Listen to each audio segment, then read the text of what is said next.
Tenim aquí a Lluís Llach, el qual l'entrevistem ara per Ràdio Televisió Escó, és una novetat, i voldríem preguntar-li què li ha semblat l'ambient d'aquí d'Escó.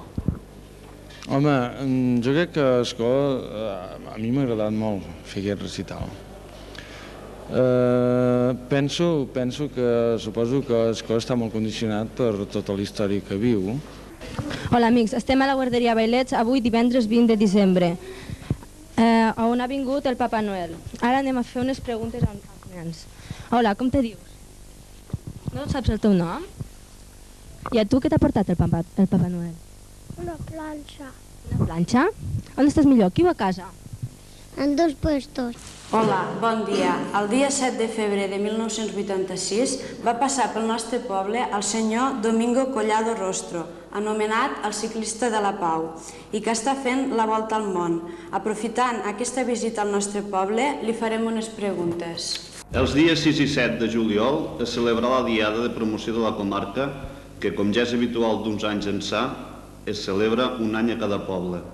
Enguany ha estat el poble de Vinebre l'encarregat de fer conèixer a tothom les peculiaritats de la nostra comarca, la Ribera d'Ebre. A continuació parlarem una mica del dia 11 de setembre passat, celebració de la Diada de Catalunya, on la nostra vila va celebrar una marató popular de bicicletes on han de remarcar que hi va haver molta concurrència tant de petits com de grans.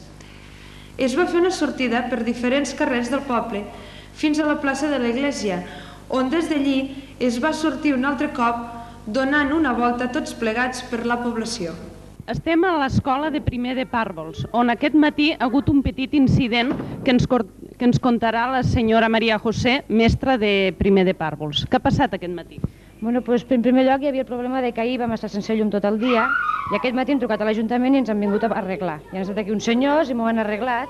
Amb motiu de les properes festes nadalenques i donant fi al primer trimestre escolar, varen celebrar una festa en la que van cantar diverses cançons de Nadal i també varen oferir al nombrós públic assistent unes representacions teatrals que van gaudir d'un gran seguit d'aplaudiments. El patge, acompanyat per un seguit de nens amb cares impressionades i pares, van anar fins a la plaça de l'església, on el patge es disposà a recollir les cartes de Reis, que els nens havien preparat amb tanta cura i amb tanta il·lusió.